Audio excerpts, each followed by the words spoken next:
Okay. Yeah, we can get started whenever We're you're gonna ready. call the meeting to order. The first item on the agenda is the land acknowledgement. As we meet today, let us first give thanks and acknowledge that the land upon which we are gathered is part of the traditional indigenous territories, including Haudenosaunee, the people of the Longhouse, also known as the Iroquois Confederacy, and the Gaidnang-Gahaga, the people of the land of Flint, also known as the Mohawk Nation. And we thank Tony David, who's director of the St. Regis Mohawk Tribes Environmental Division, for the land acknowledgement. The roll call, we usually have. Yeah, yeah. Yeah. So now we have the acceptance of order of business. Are there any items for unfinished business that someone wants to bring up that are not part 3? Hearing none, is there any item for new business which would be under part 4? I would just like to add that I have a brief update on Deer River residents. Mosquito control and the and fisheries. Would you like that under member updates rather than business? Okay, Okay, we'll do that and you can just do it all together. Would that be okay? fine, yes. Okay.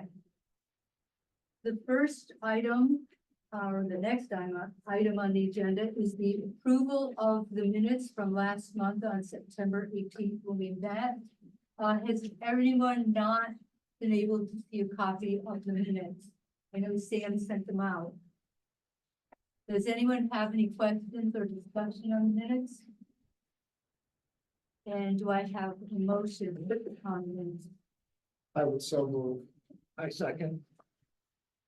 All in favor of accepting and approving the minutes as presented, please say aye. Aye. Anyone against? All right, the minutes are accepted. Thank you, Neil. He's our secretary, and Sam, they are very thorough and accurate minutes.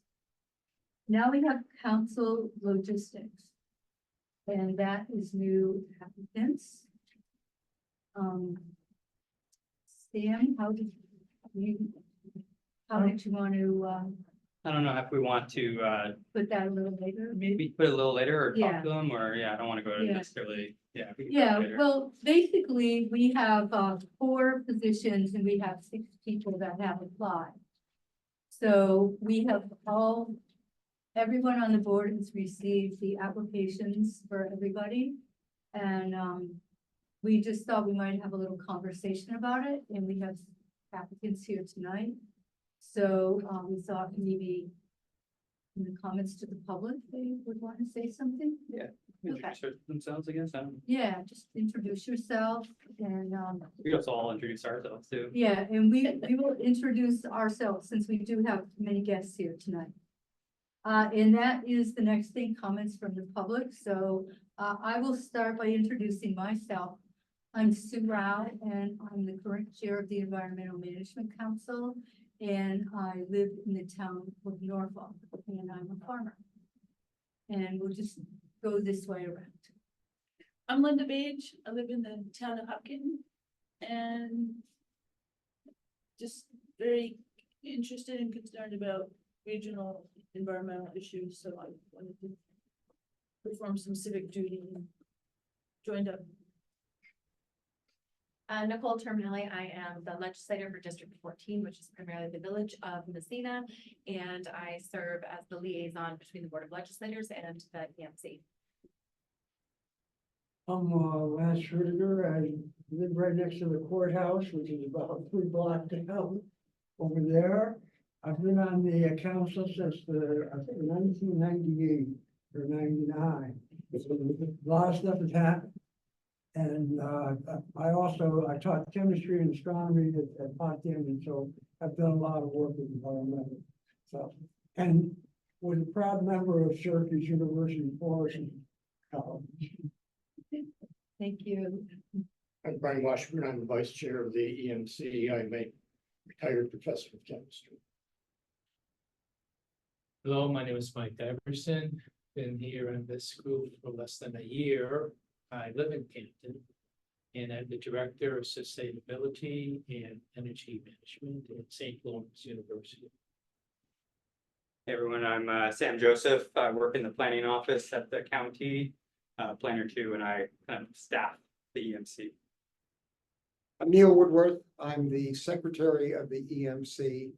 I'm an environmental lawyer who lives in Wanakina in the town of Find. And very, very interested in state land issues and many other things that DEC does here in St. Lawrence County. How about Lucas? Tell us who you are, please. Hi, so my name is Lucas Hans. Can you all hear me? Yeah. Mhm. So I'm a naturalist working at the Nicandra Nature Center up in Robert Moses State Park. I currently live in Messina and I'm a wildlife rehabber as well. And Adam? I'm Dr. Adam Pearson. I am a professor at SUNY Potsdam. I am the chair of Earth and Environmental Sciences. I teach geomorphology, hydrogeology, soil sciences, and those kinds of things. And I live in Canton. Okay, and that is the board. Let's keep with the Zoom people. Emily, could you just, if you would like to, would you like to say a few words to us? Sure. Hi, everyone. Sorry I couldn't be there in person. My name is Emily Fell. I am with the New York State Department of Environmental Conservation's Great Lakes program, and also work in partnership with the Water Resources Institute at Cornell University. My role is working as the Eastern Great Lakes Watershed Coordinator to advance and facilitate implementation through coordinated action of New York's Great Lakes Action Agenda, which is very broad and ambitious, covering 6 goals and several cross-cutting priorities that might be of interest and relevance to the EMC. Thank you. How about you, Erin? Would you like to say a few words to the board? Hi, can you hear me okay? Yes. I'm Erin Streif. I'm the Director of Public Health for St. Lawrence County, and I happen to be driving back from a training in Fulton, so my cell service might be imperfect, but hello to everyone. Thank you. Okay, and now for the people present, we'll start with Erica. Hi. Yeah, my name's Erica Harriman. I live in Messina. I have a background in environmental science, a master's in environmental science and policy. I work remote for a company in DC. We're scientific consultants, mainly toxicology. And so for the past 11 years, I've managed the EPA Safer Choice work, reviewing products that are safer for human health and the environment. And I'm interested in seeing what you guys do and getting involved. My plan. Thank you. Hi, good evening. My name is Matt Duffney. I'm not applying for anything. Oh, gee. New York State DEC, Regional Water Engineer for DEC Region 6, the 5-county area for water and wastewater programs. Thank you so much for having us tonight. I grew up in a rural town in northern Jefferson County outside of Farmville, New York, where I reside now. So always glad to come. Thank you. Hi, I'm Gary McCulloch. I'm the regional engineer for environmental quality at New York State DEC down in Watertown. I grew up in Governor, went to school in Canton and Potsdam, some kind of North Country guy. I oversee all of our environmental quality programs, so our division of water, solid waste management, air pollution control, spill response, hazardous waste remediation. Thank you. Andy? I'm Randy Young. I'm the regional director for DEC Region 6, and my wife says I've never grown up. Okay, and Patrick? My name is Pat O'Brien. I'm from Messina, New York. I'm one of the applicants to serve on the council. Currently, I'm the Director of Environmental Health and Safety and Emergency Management for State University of New York at Potsdam. I also chair the county's local emergency planning committee, which It's an all hazards committee, but primarily focused on hazardous materials. And that sort of thing. My master's is in public administration. Before I moved over to the state side, I was with Clarkson for almost a decade, where I worked on as a research engineer on water quality, specifically real-time monitoring initiatives. And I pulled grandfather duty tonight, so I've got to pick up a grandchild at 7:30, so I'll be with you till 7. And then I've got Okay. to sleep here. Thank you. Thank you. All right. Wonderful. We normally don't have this many guests. It's really amazing. Okay, so first, the next thing we will have is a report from Nicole, our legislator, and every month she reports to us the activities of our county board of legislators. I don't really have much to update. There is movement on the 200 megawatt, the public announcement went out, the 200 megawatt solar farm, Two Rivers in the town of Messina and Fraser. And then the only other thing that I had to bring up and mention was I see listed item C1, the well contamination along McCarthy Road that was brought up by legislator Jeanette on Monday night. I believe there are 13 homes around McCarthy Road that have tested their wells, and they've come back with some contaminants and reached out to Mr. Jeanette because of the work that he's done with Deer River. So they wanted me to deliver that information to you so that the EMC could get behind their efforts. Some of the pollutants found in it include some of the same things that we saw in Deer River, but then also things like E. coli, which, may end up being some well quality issue in addition to possible runoff from local farms. That's all I had. Can I just add something to that? Sure, Lance. I attended the EMC meeting or the Board of Legislators meeting. Yeah. I think it was the first Monday, and our resolution passed, and I was really proud. The 3 or 4 legislators spoke in favor and were highly Supportive. yeah, thank you. Yeah. And really did a nice job. The next day, there was a picture of about 30 people from Messina celebrating the fisheries and the fishing tournaments in Messina in the paper. Like 30 people, and talking about how good it is and how well respected that is. Also, in the paper, I think it was Monday, I'm proud to say that in the St. Lawrence River in Ogdensburg, New York, the state record bass was caught. So we are #1 in fishing, and I don't know how many of you realize this, we actually used to have boats that went out, actually a commercial fishing fleet that went out, caught fish, and brought them back, and people could have fresh fish from the St. Lawrence River, at night. I don't know if that'll ever happen again. I don't know if the water quality is good enough or whatever, but hopefully it does. So the people really appreciate it. Thanks, Sam, for writing that up, and it was really well received, I thought. Yes, thank you. Thank you. Great. It's good to know that they actually, move them and everything. Yeah, thank you both very much. Okay, and now we have our guests from the State Department of Environmental Conservation. And we have 5 different things on the agenda. Why don't you just go and do them in the order you want and address as many as you can, and tell us if you want us to wait until the end for questions or. I wonder if we should do Emily first, because I feel like Emily has like a pitch for something that's coming up that may not be involved in a lot of questions. I'm not sure. Oh, okay. I Emily, don't know anything about any of them. Emily, how long do you think you'll need for this? Oh, I mean, just a minute. Yeah. Okay. So I would say let's do the number 2 first. Okay, we'll do number 2 first.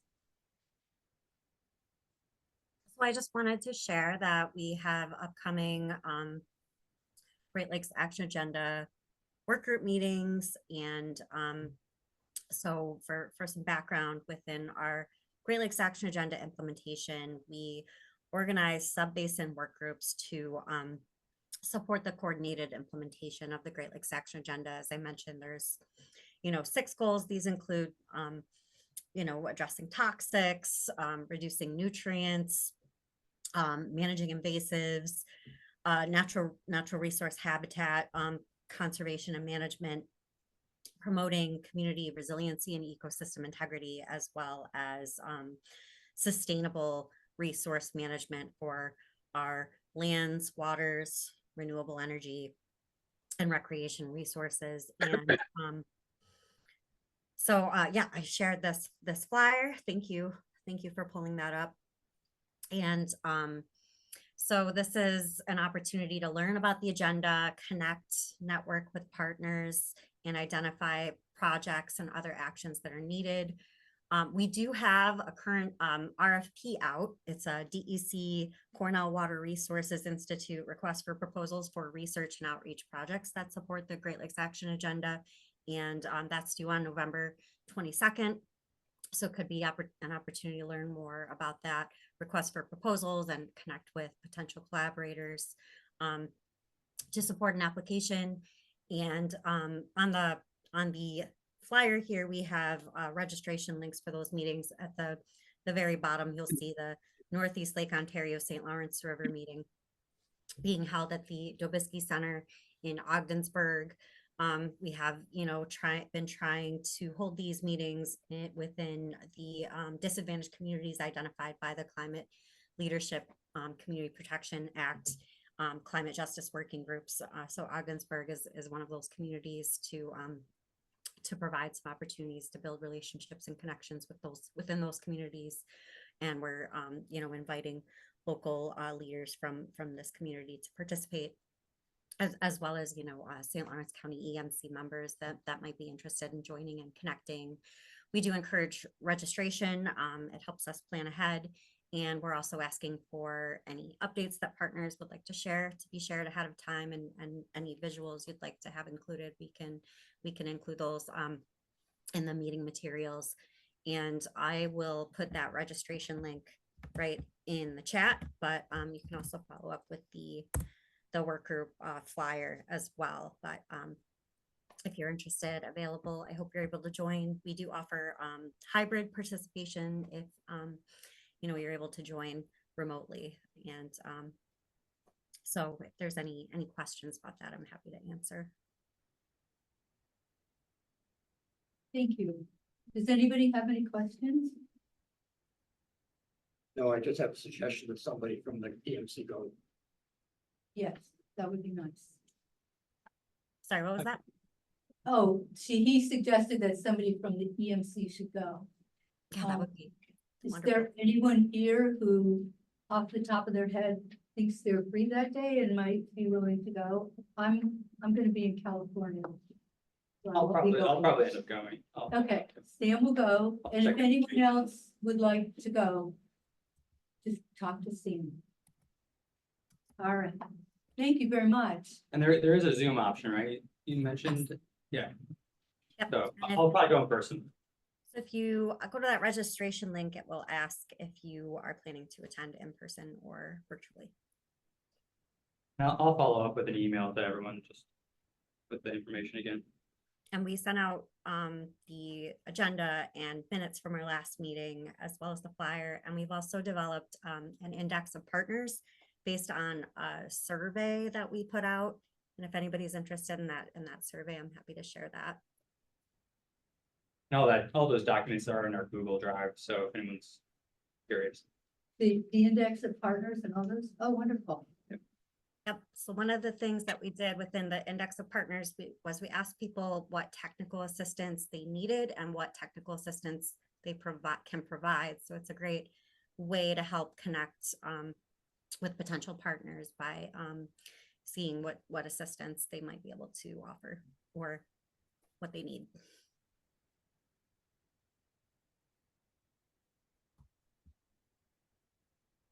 Hey.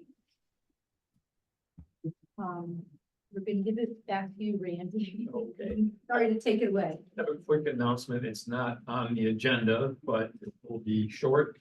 We've hired an aquatic invasive species coordinator for Region 6, an AIS coordinator. Expect that she will be doing a fair amount of work right here in St. Lawrence County particularly focusing on water chestnut, which is one of the primary areas of concern we have right now, especially in Hewelton.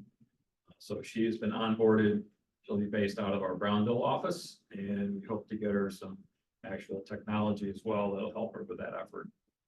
She will coordinate invasive species, aquatic invasive species effort for the region, but the focus will be here in St. Lawrence County. Is there any movement towards terrestrial invasive? Well, we have a forest health unit that is completely dedicated to that. And they're based out of Five Rivers. We have an environmental center there, a forest health unit, and they're actually working to increase their research capacities for invasive species, among other things. So it's as well as simply being pathologists, essentially, they want to start doing proactive research. The reason I asked that question is that maybe 2 years ago, was it 2 years ago, that the Board of Legislators asked us, More than that. more than that, time flies, Yeah. For us to take and develop an invasive management plan for the county. And we basically came to the conclusion it's too huge Yeah. of an issue. And one of the things that we, okay, there must be some groups in the administrative structure of the state of New York that could possibly deal with this, rather than us having to come up with a list of everything. That we used to have contacts, direct contacts with individuals to investigation. We've all, virtually everybody has, most of us are in IMAP invasive, seek and iNaturalist. So in fact, we even promoted a program, learnings program in Messina during the August, was it? Sure. I think it was June. It's June, yes. Yeah. I'm retired. Time flies. What is the name of the person at the Five Rivers who is? It's not a person, Oh, there's an it's entire a group, whole- there is a forest health lab that has people in it that work on that, and they have it's housed in our lands and forest division. An invasive species unit that has many people in it. I couldn't begin to name all the people that were in it now. And the person, the aquatic invasive species coordinator is part of that unit. They're just a regional employee here, but it's, Right. divisionally, that's her connection. I'll tell you one issue that I hope you'll provide, that unit will provide some leadership at the town, county, and I think even the state level. We have a terrible problem with mowing on the margins of highways. It's spreading Japanese knotweed. And it's just, it's spreading in areas because the mowing, temporarily keeps it down, but it also throws it all over the place. And Along with just about every other terrestrial invasive species. If you look along highways, that's where they spread. yeah, Wild person. Well, Wild parsnip. Wild parsnip, Yeah. ginger garlic, mustard. whatever. Yeah, garlic mustard. I'm getting old, so it's all bad. all spreads, and unfortunately, we don't have jurisdiction necessarily to do anything other than try to educate. And that's on the highway departments and the Department of Transportation would love to mow for safety. And there's also a big component we hear at a lot of our facilities, the public want the margins of the roads mowed so that they want grass down, so there no ticks, no anything getting in contact with them while they're walking along the area. So the public place, the mowing, it's very difficult. We actually sent a resolution, did we send it? Did we send it to Well, the board? John Tenbush met with all the county highway superintendents to try to get them to mow the wild parsnip before the seeds can mature. Because, if you spray the seeds all over, that's really bad, but if you keep cutting it every year before the seeds mature, then maybe you can make a dent. But, I'm not sure how much luck he had. And some roads are state roads, and some roads are county roads, and some roads are town roads, and you know, it takes a long time to mow them, so you can't have your tractor everywhere at once, so it's hard to keep up. But, yeah. So, It is an issue. Emily, did you have anything you wanted to say about the Black Lake Management Plan? Sure. So when you're referring to the Lake Management Plan, I believe you're referring to the plan that was developed by GEI Consultants in 2021 that was supported by the town of Oswegatchie and the Black Lake Chamber of Commerce. This plan was, you know, finalized and had a number of recommendations to support, you know, invasive species management and nutrient load reductions in Black Lake. It did call, I did have a recommendation for the development of a Black Lake 9-element plan. However, you know, DEC has been developing a Black Lake total maximum daily load, which would be a regulatory plan that seeks to set allocations for loading from the various sectors around the Black Lake watershed to, you know, to Black Lake. So it would look, you know, at wastewater infrastructure and septics and agricultural sources as well as natural sources. And so this is still under development. You know, it needs to go through like a process to be approved by EPA, and there's, you know, some complexities with the modeling, so they're working through some of that. We don't really have a set timeline for when that's going to be finalized, but that's still under development. So that would be the DEC supported plan. When we know more, we'll be sure to share updates. But there has been some DEC support for the implementation of the Black Lake Management Plan that was supported by GEI Consultants, and that's through the invasive species unit. There was 3 different projects that were funded under the invasive species management grants that were announced, I think, earlier this year. That included the St. Lawrence University Invasive Species Research Project on protecting the fishery and recreational value of Black Lake through early detection and reduction of water chestnut and other aquatic invasive species.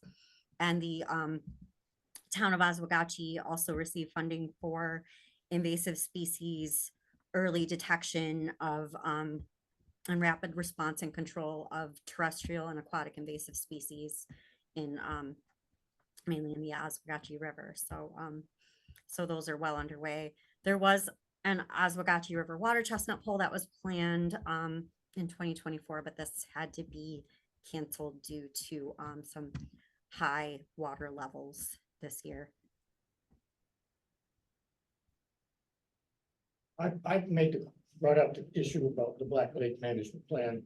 It was actually funded by $100,000 grant from state.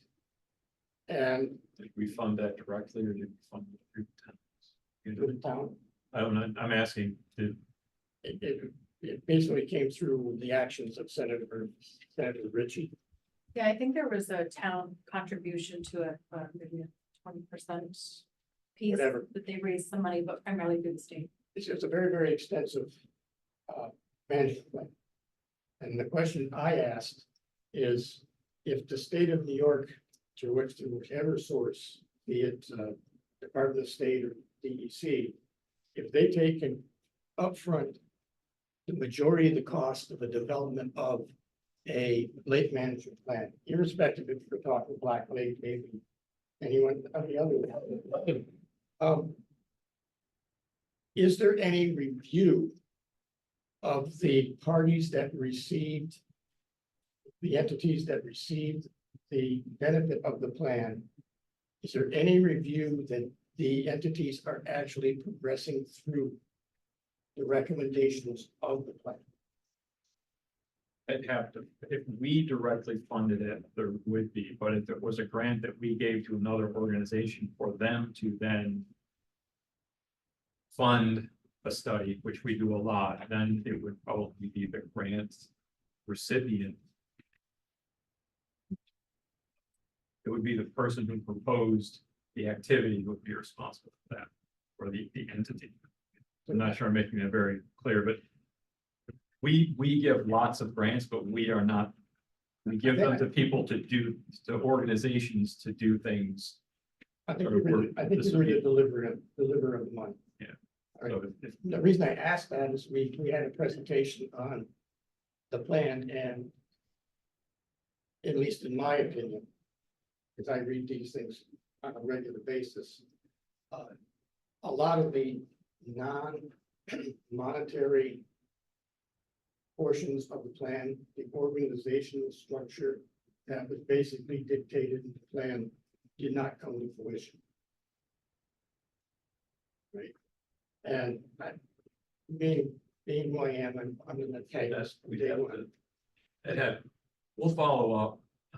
A lot of grants that are given for plans create just plans, and then there'd be a supplemental request for funds to actually start executing the plan. So I'd have to get into the details of what actually was funded, what was required to be done, and then what the next steps would be. We often fund things to create plans, and then the plan is there, and then somebody gets money to execute the plan, and then they do it. They're under no obligation to report to you progress on the plan. You'd have to see what the grants that I do without actually seeing the grant and who implemented the grant. So if the money can go, let's say a town wanted to do something, and we may have a matching program that says, okay, you have to kick in 10%, we'll give you 80% or 90%, but it's their project. And they're the ones responsible for making sure the project is completed. Be interested to see that. We'll have to follow up on that to get the You had details. any details about what that specific grant was or that funding mechanism? you've That got would a- be phenomenal. if Because I you've got think a we grant did look a number- little bit and we couldn't find anything, but if you have specifics, we could follow up with a letter. Yeah, Give me something to do. yeah, if there's a grant number, that is very helpful. Yeah.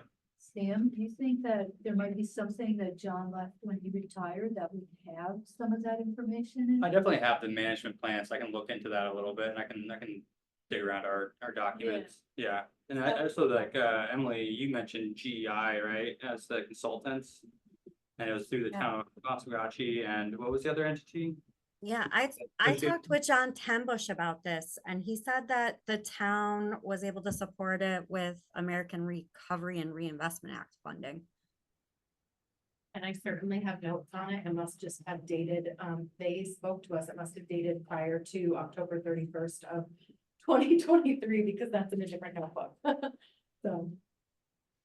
I have And my- typically, the DEC plans that are supported would either be like a 9-element plan or a TMDL, some kind of clean water plan. So, you know, I would think the TMDL, it would be the plan that DEC would be getting behind, especially since they were developing one. We hope we see that soon. It's, Well, you know, we've talked about it before, and there was a real hope that we would have had it by now, and as Emily said, there's a problem with modeling that watershed. So they're trying to get a model that works and shows that something can actually be done. So they did work through an entire model and then found that it was couldn't be ground truth effectively to actually create an implementable plan. In that TMDL, that is a regulation, which is enforceable. So we certainly have to make sure that we understand it before imposing regulations. To Randy's point, actually still within the same lake watershed here, you know, EPGs, engineering planning grants or something provided through EFC. I believe even the town of Morristown has been awarded EPG grant to look at sewering sections of the lake. But just as Randy mentioned, it's a thing that you apply for, you receive funds for, you make the report. We don't necessarily make somebody build a sewer system on that before. We provided them the funding, the mechanism to get it off the ground.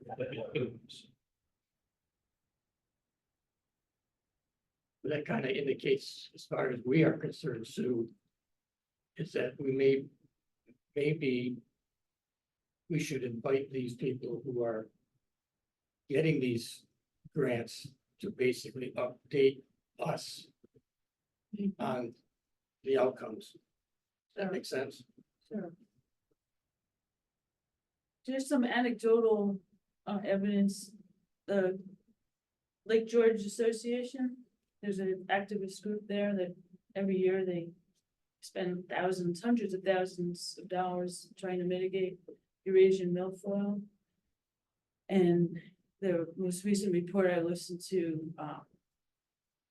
the ever increasing, the lack of ice cover of our ever increasing mild winters, and then the earlier warm up of the water temperature earlier in the season.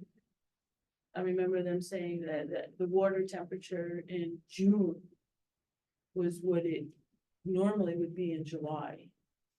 So it's just what's happening in the natural world is basically providing excellent growing conditions for the milfoil.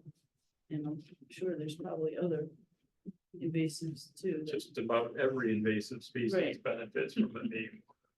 Right, so there is definitely a sense of urgency. That we already knew that. Right. It says wetland question here at the bottom. That was just me adding very at the last minute. There was a Supreme Court case a while back, I think last year maybe, that was putting into question some federal regulated wetlands, and I was just curious if the DEC had like the status on. Is there, are they still regulated on the federal level? Because it's like the idea that they're trying to argue that it wasn't navigable water, so it's not under federal jurisdiction. Yeah, I mean, Neil probably knows all about this too, but yes, there was a US Supreme Court decision that dealt with the waters of the United States rule. It's been ping ponging back and forth since, was it Swank, Southwest Cook County. And, it depending on which administration you've been in, they've issued regulations defining wetlands as being part of the waters of the United States more inclusively or less inclusively, and it's gone back to the Supreme Court 3 times now. The last decision was saying there basically had to be a hydrologic connection between the wetland and a navigable water of the United States. Congress has never, part of the issue is Congress has never actually created a good definition of waters of the United States. So it's been left up to the regulators to try to figure that out in the Clean Water Act.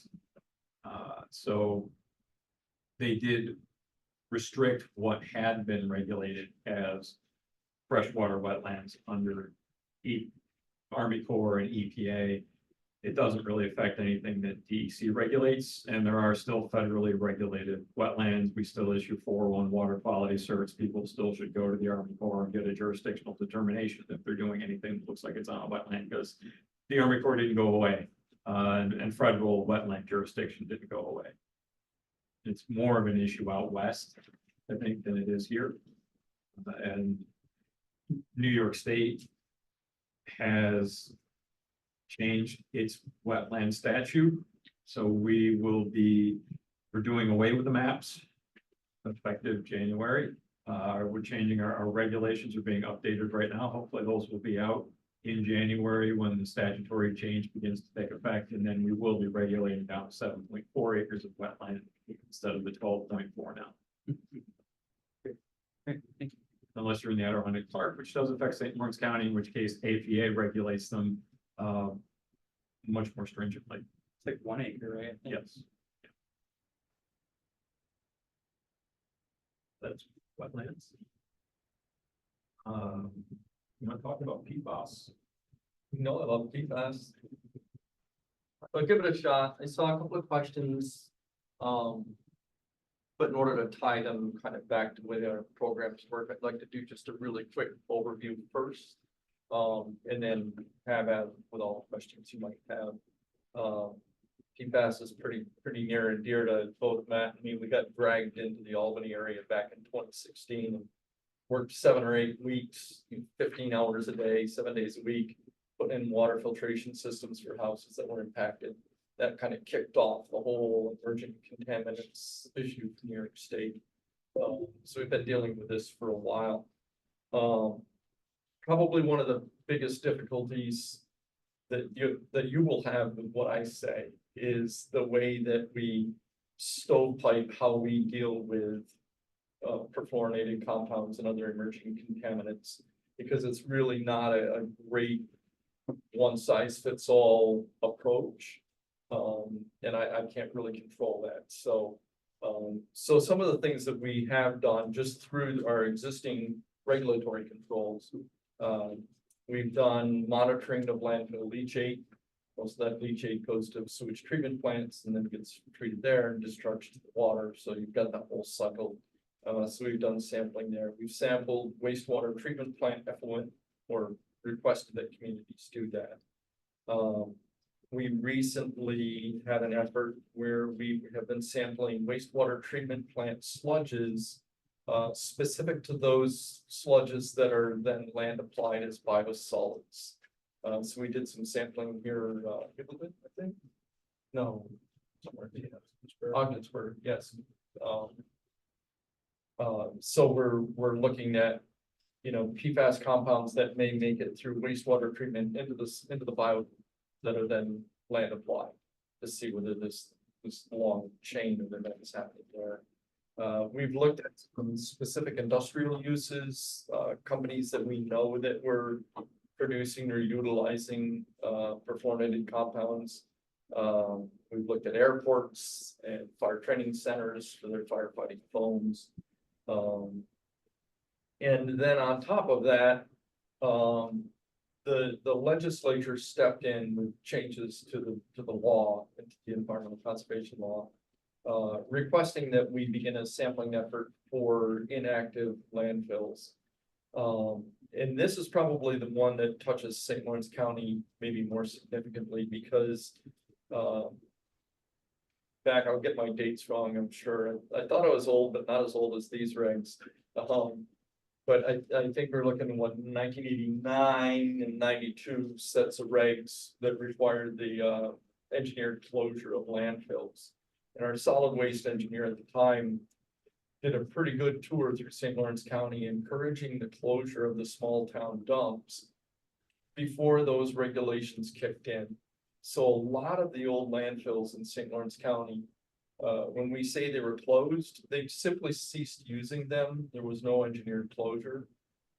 So part of this inactive landfill initiative is to look at these old landfill sites, the town dump sites, determine whether there may have been these emerging contaminants in use at that time, and dispose of those facilities that may have migrated into the groundwater and caused some surrounding contamination. One of the things, though, that law is specific to concerns for drinking water contamination. So it's not so much an environmental protection question, it's effects on, or potential effects on drinking water.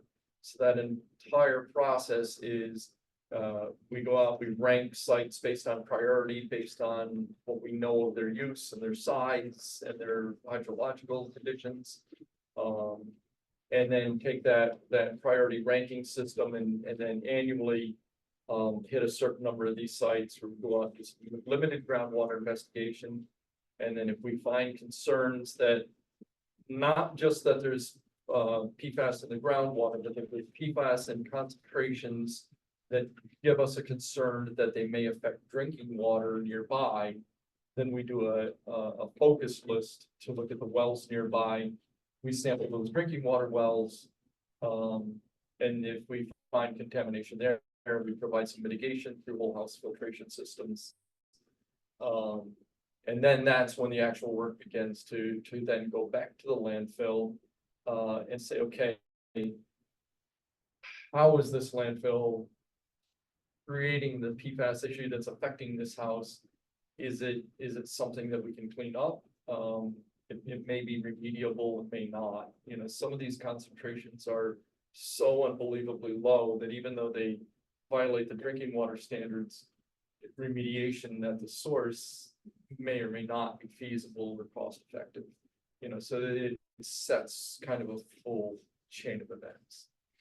So that's kind of the basics, and then ask me all you want and I'll see how much I can answer. Well, there are 59 inactive landfills in St. Louis County. Yes. 59. Only, at this point in time, only few have actually been evaluated. The ILI. Inactive landfill initiative, yes. Basically, using the 10 parts per billion standard. EPA has now reduced that to 4 parts per trillion. Right? The issue. So of the 59, I think we only have evaluated maybe less than a dozen. That's about right, yeah. Right. Madrid, maybe Morristown, whatever. Potsdam, Cranberry Lake. Yeah, I've done that. And on all of those, you found that in some cases you've got you've exceeded the standard of 10. And the recommendations were to either do down gradient residential water testing, whatever. Right. The vast majority have not been evaluated. Is there a schedule? There is. I think from what I've seen of that schedule, we weren't meeting as an agency, we weren't meeting our predicted timeline before COVID hit, and then that kind of threw a wrench into it, slowed it down a little.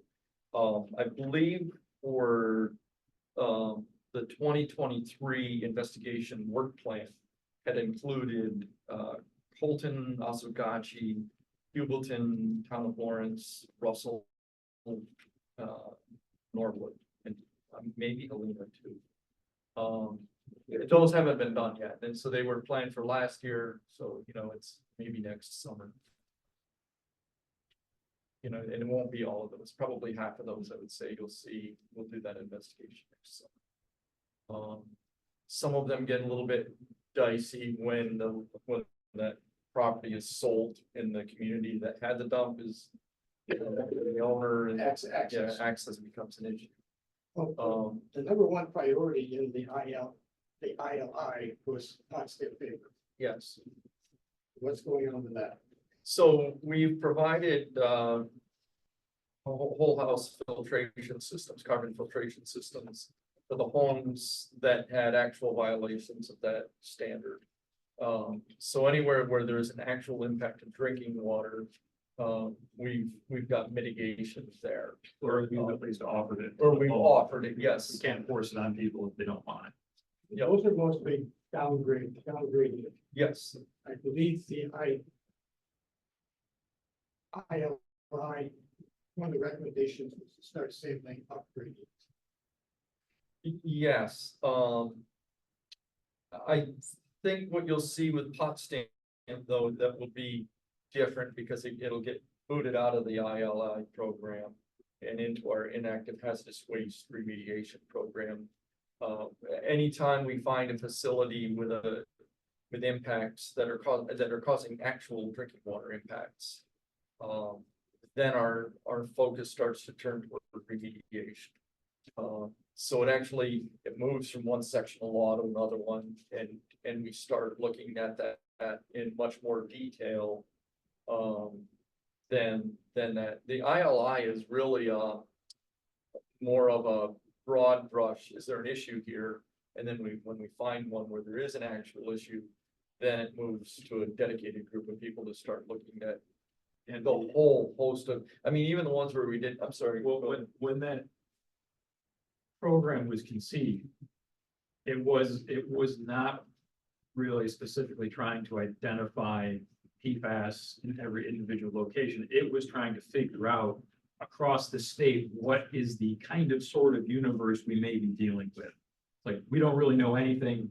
We think there may be a problem. Let's go start looking around and see where we're finding it, if we're finding it, and then refine from there. So, you know, Well, and it was a direct fallout from Hoosick Falls because it was drinking water was the focus. So one of the questions that I raised at our executive committee last week or so is who's on first, what's on second? Sure. Right? We have New York State DEC. Now, is it in the ILI, it speaks to the Division of Environmental Remediation.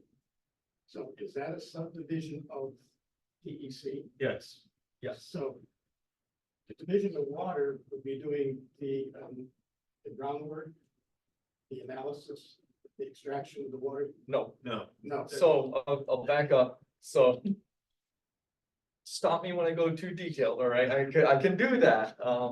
You might not like it. So the ILI was created under the Environmental Conservation Law, Article 27, Title 12.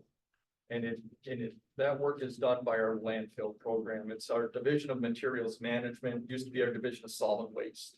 They're the ones that really manage the landfills. And so it was placed on them to do that first broad study to say, do we have anything that may be affecting public drinking water or private drinking water wells? And then, but they're not our experts on remediation of hazardous waste sites. Our Division of Environmental Remediation is. So, which is Title 13. So it basically pick the whole thing up and you drop it on another group to say, this is a real problem. It's not a perceived problem, it's a real problem. Now we need to look at the actual landfill conditions. You know, all the ones that we look at under ILI, we're putting in 3 wells, very shallow, right at the periphery of the waste mass. DER will get into actual hydrology of the site and fate and transport and all of those other things going on. So that becomes a really long, slow, complicated process. But we go at it with the idea that we're gonna do a short-term mitigation effort on those impacted wells first, protect public health, and then start looking at the real impact from that landfill. And what can be done. And I'll tell you, we have not crossed that bridge. I mean, it's going to be a few years before we have a good detailed hydrogeologic understanding of many of these sites. And I think there are a lot of us that are still scratching our head wondering how we're going to get this stuff back out of the ground because it's tough. It's slippery, you know. It's kind of like TCE. Yeah, it only magnified. I mean, at least TCE's got a drinking water standard of like a 0.5 part per billion. This is 4 parts per trillion, and it doesn't stick. Where does DOH come in? So where DOH comes in, they did a similar effort. Again, that's all these stovepipes. So their main regulatory authority is regulated drinking water supplies, either municipal drinking water or community water supplies. So they have required their permitted users to provide their own sampling. And then, you know, they may find detections of PFAS. And then you're relying on communication between our 2 agencies based on what they find. If they find what they believe is something associated with an actual source, like it's near a landfill, it's near an industrial user, they certainly come to us quickly with that information. Or if they find it at high enough concentrations that leads them to believe that there's approximate source nearby, then they would come to us. One of the challenges with PFAS is if you're finding detections in that less than 20, less than 10 ppt range, it's almost ubiquitous. You're almost as likely to find it at those concentrations as not. And so it's really hard to draw conclusions just by finding it in the drinking water source that, oh, it's probably coming from over there. We really don't have a good handle on where it might be coming from, which backs us up to all those initial efforts of You know, are we seeing it in wastewater? Are we seeing it in sludge? You know, and we're not seeing it in significant concentrations in any of those things. So, you know, is there atmospheric deposition and part of the problem here? I mean, they're just, we're talking about such low numbers that it's really hard, you know, at least when you got TCE.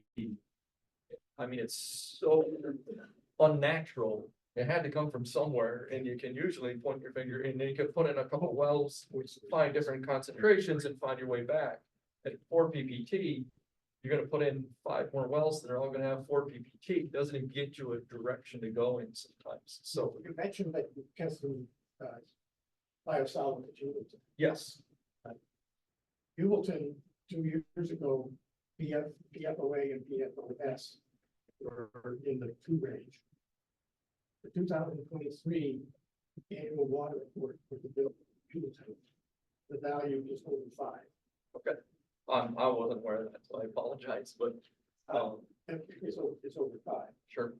So that might be, We've just done a sampling, actually, with a combination of Matt's staff and our solid waste staff, did the sampling. We're awaiting results, so I don't even have results myself. So how do you sample to avoid contamination just from everything around, like, you know, maybe some of the things you're using might have something in it, or Yeah, somebody's sure. wearing clothing, do you have a protocol for that? We got like a whole list of things, yeah, and what you can use for soap that morning in the shower, to clothes that you can wear, the personal protective equipment you wear, the type of glove that you use. Yeah, it's a pretty exhaustive list. I've not seen that be an issue. And in all of the other environmental sampling that we do, for other types of compounds, I haven't seen a real cross-contamination issue of the person doing the sampling, unless it was just a gross failure of protocol. But, you know, obviously these concentrations we're more concerned and we're very careful. But I haven't seen anybody come back and say, you know, this data looks wrong, it must be bad sampling techniques. I've not seen that. It's such a small amount, it's like. It you is. don't almost sneeze it on you. No problem. Yeah, I'm sorry, Avogadro's number was a long time ago, and I don't know how many molecules that is, but it's not very many. You know, there's not much at 4 PPT in a 40 milliliter sampling jar, or even in a. We'll take a look at one. it's high pressure liquid chromatography, mass spectroscopy, mass spectroscopy. Yeah, but I think we're doing some digestion in there to try to concentrate first too. Well, first of all, you got to dilute. Yes. The PFASs have to be solid absorbent. Then you've got to elute that off of the solid. Then you've got to put it through the HPLC. Then you have to strip the solvent from the HPLC off of the sample. Then it goes to the first mass spec, which basically isolates one portion of the mass to charge ratio. And it goes to the second mass spec to actually do the quantitative. Yeah. That's why it's an expensive test. Okay, I think we're getting into the grass. Yeah. Drag me out, you know. In the weeds, yeah. Okay, does anyone else have any questions about PFAS? I got one. I got one more. I got one more. Yeah, It's let's not that hard to stump me, okay, Yeah. you know? Okay, real quick. Sure. Real quick. Department of Health has been requiring PFOA, PFOS in the annual water reports.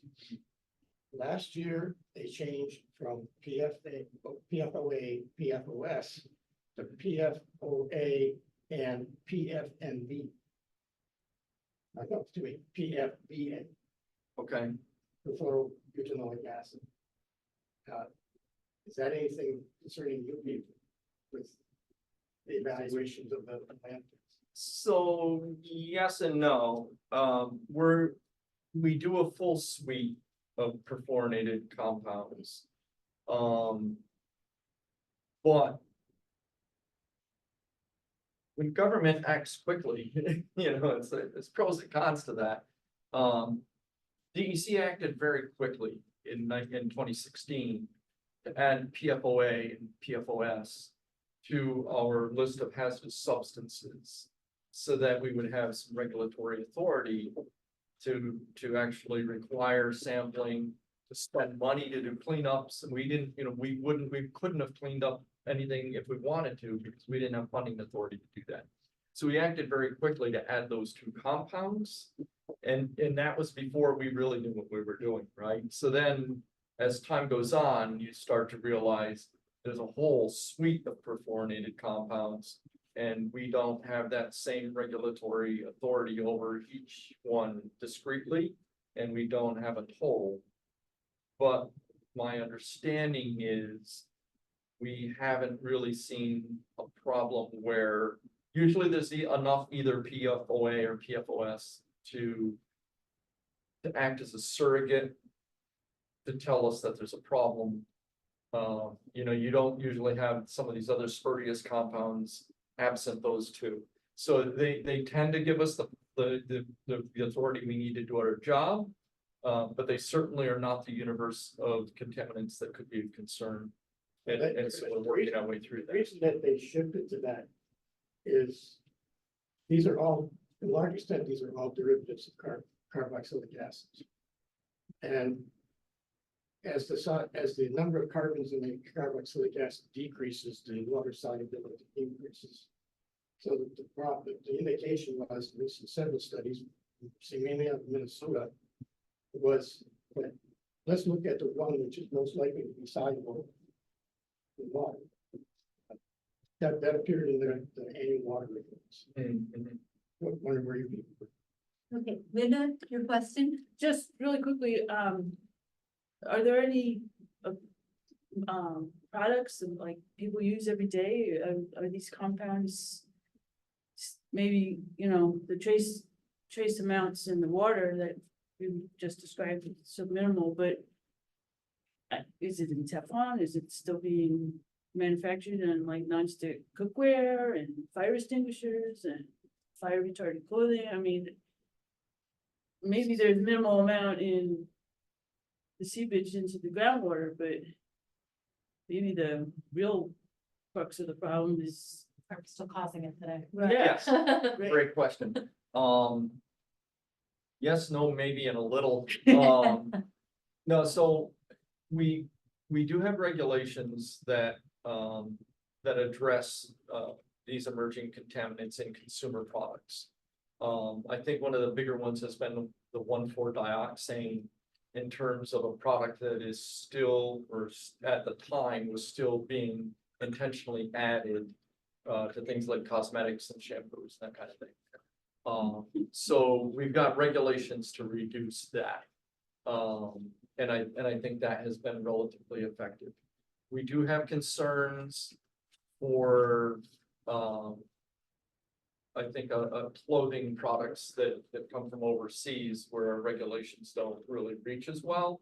That you may have some stuff that's like Teflon coated clothing that has some levels that are above zero, that we're not happy with. But I think to a large extent, the perfluorinated issue was known.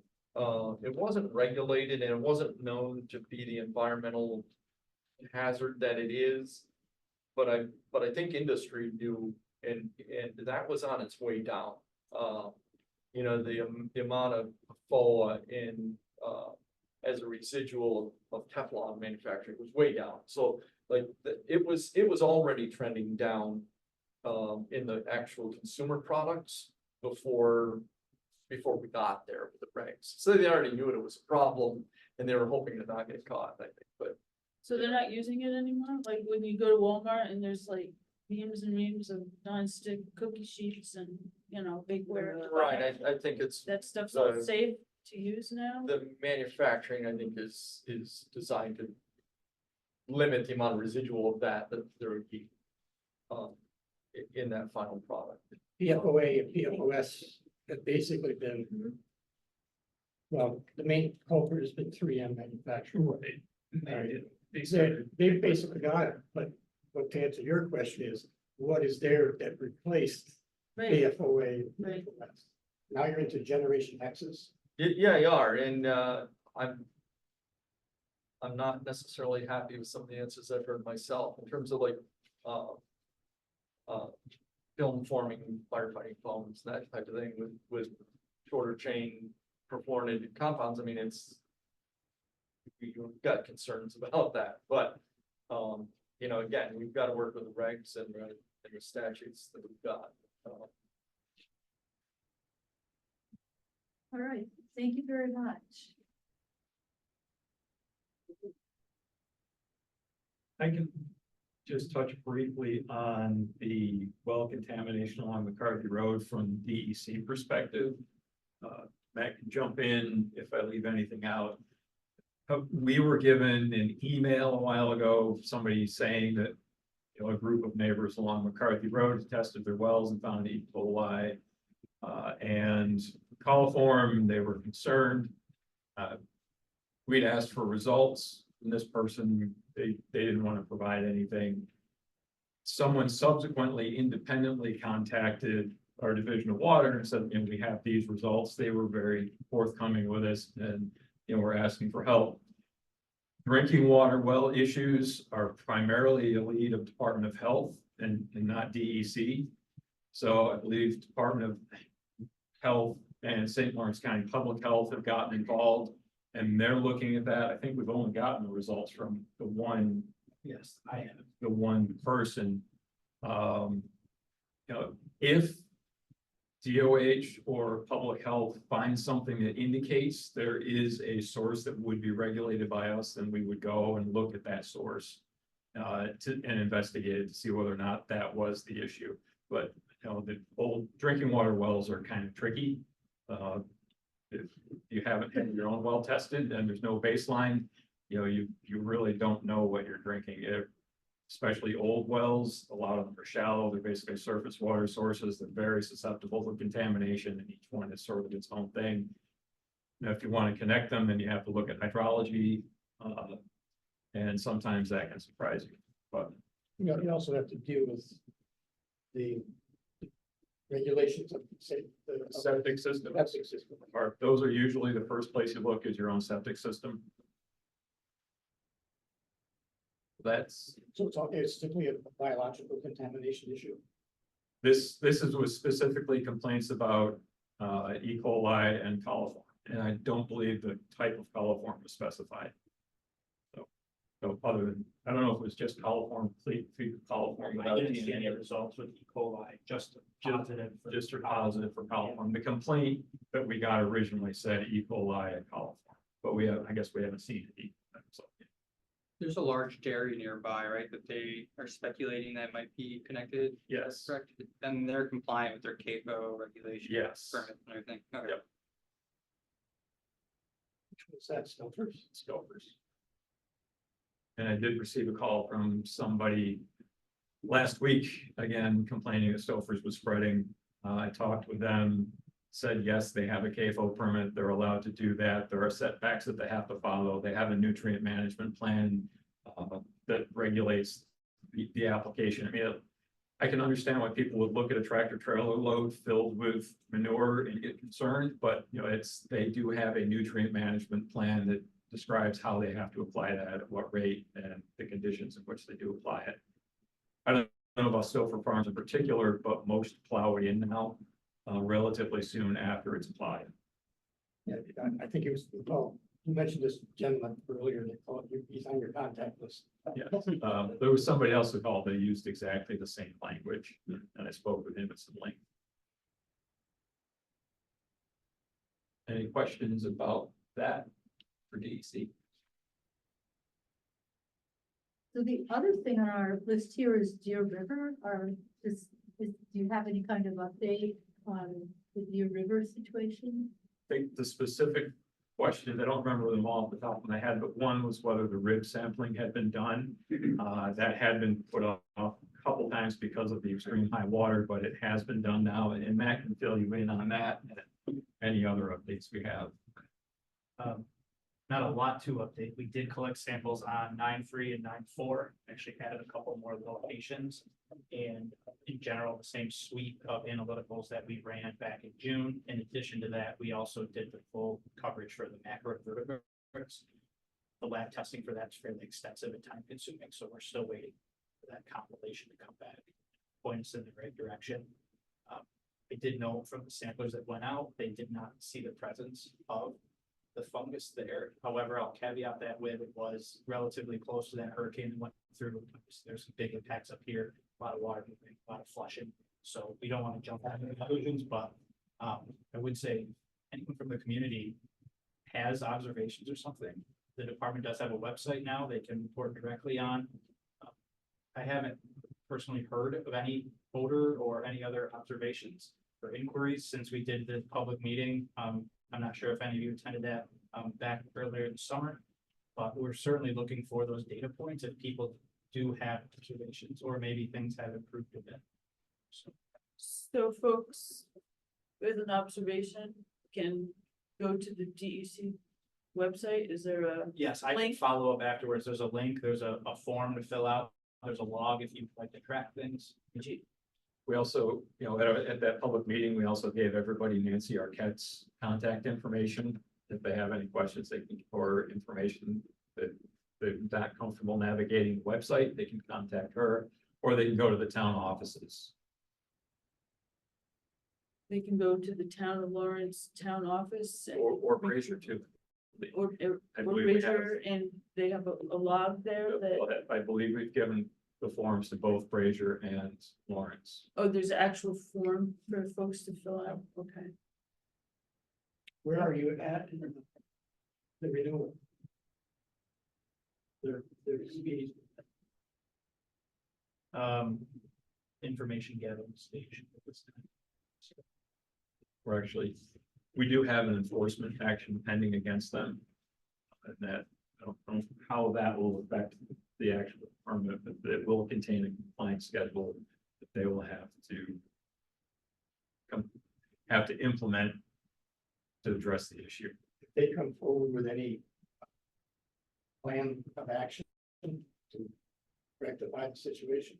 They've looked at the proposed compliance schedule that we've sent them, and I think substantively agree. I think there's substantive agreement as to that compliance schedule. The lawyers are doing what the lawyers are doing, negotiating about the details and the nuances. At that meeting that was held by the CEO of the company, he stated that they were going to bring in their own analysis. What happened there? That may be happening. As we're working through the legal part of that negotiation, it kind of takes us technical people out of it. And so we're really anxious to get the legal negotiations settled so that we can talk engineers to engineers and actually see what they're looking at and see how that compares to what we're looking at. I think there's pretty good consensus that we all understand that their limits are going to be a little more stringent than they had been. Just one, as a matter of course, that's a 20-year-old, 25-year-old permit. But then the details are going to get into, are there other things we have to be worried about in terms of specific effects from the plant, or does our revised permit just fix all the issues? So but that's going to be a longer, complicated discussion with them. But I think they're ready to have that. We're ready to have that. We've got to get the thing signed. I guess my only observation, having negotiated a lot of things myself, is that don't let the lawyers get ahead of the scientists, the chemists, hydrologists. I really worry about that. The compliance schedule is essentially created by the technical staff. Okay. And the lawyers negotiate the order, but the compliance schedules are handled by, in this case, Division of Water staff here and in Albany. Okay, good. That's a good answer. Thank you. Yeah, and their response to our draft schedule, ours was fairly generic. There was actually a little more specific than ours, but right in line with what we wanted. So, you know, I think we all agree on the information that's needed and the time frame it's gonna take to get it. And I don't think there's not much daylight between our approaches. We just gotta get into the same room as their technical people. And then ask some, you know, really more in-depth questions than we've been able to get. On the other side of the river, you've got the discharge from Lawrenceville. And they're in violation, right? Yeah. Right. But I found it interesting reading the discharge permits. Town of Lawrence has to report more parameters than North Country did. Depending on the plan, they actually have 3 different facilities, I think, permit for town of Lawrence. Yeah. You have Lawrence, Easton, West, and Nickelville, I believe there, yes. Yeah. All fairly basic, data permits. That also, I think, is not surprising if you have an industrial facility with what should be a fairly stovepipe specific process and discharge versus a municipal wastewater treatment plant, which is taking whatever people put down the drain.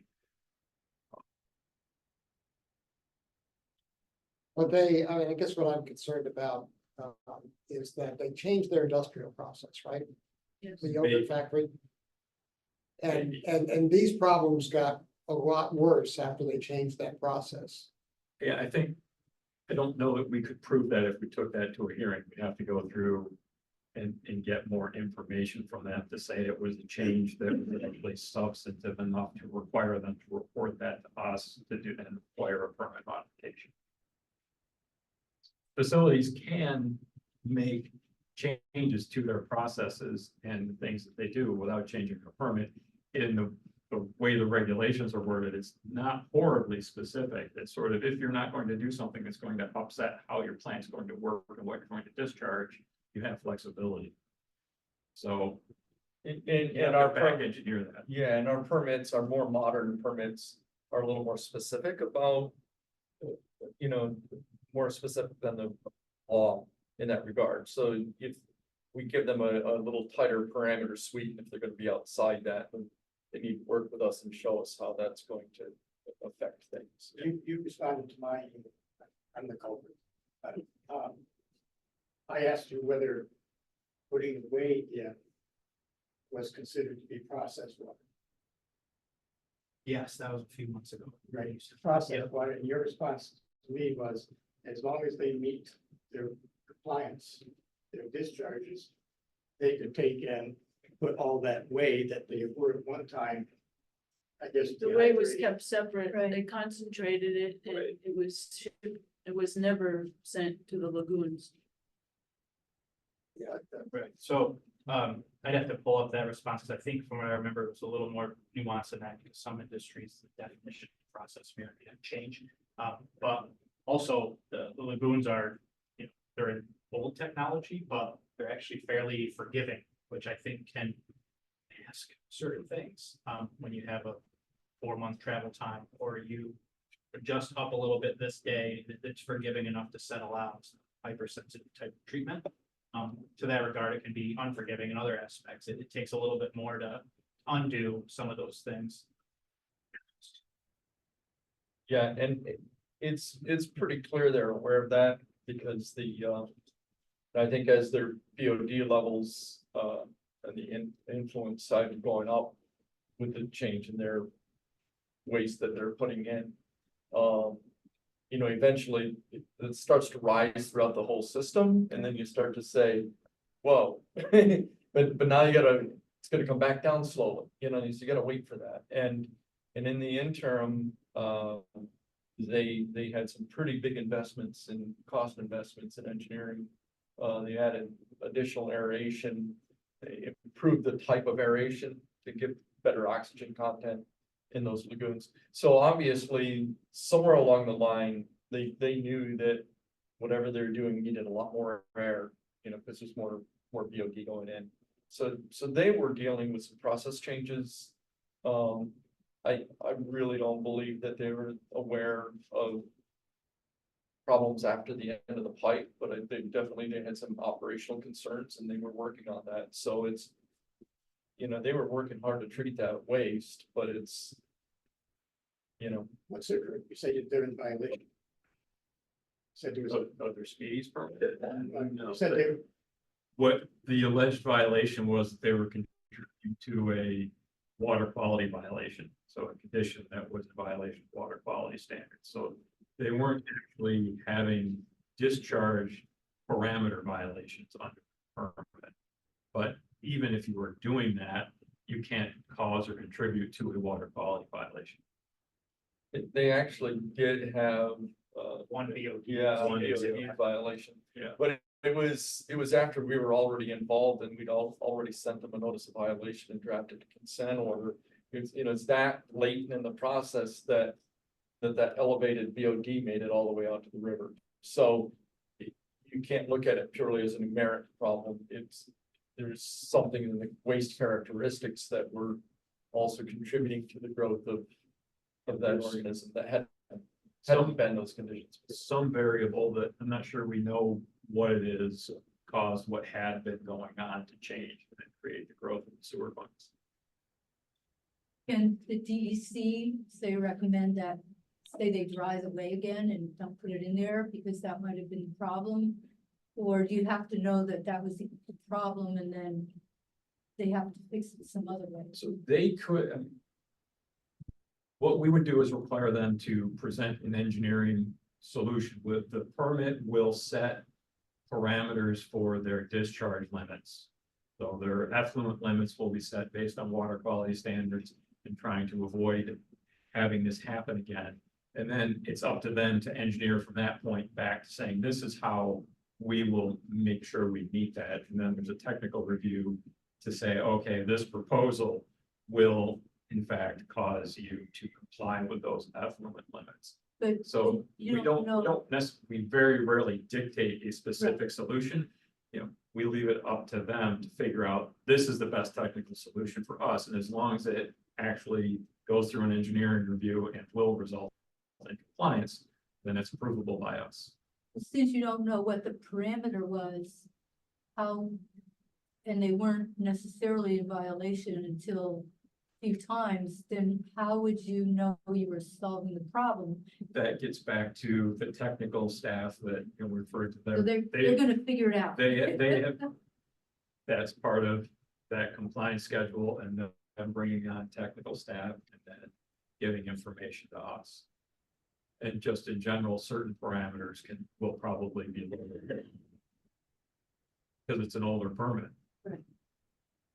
And one thing, I don't mean to step on my expert here, whey is treatable, you know, I mean, it's a biological waste.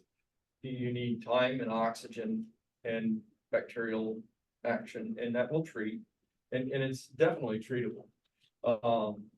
You know, my money is on them taking a closer look and saying, yeah, we could treat it, but it's gonna cost a lot of money.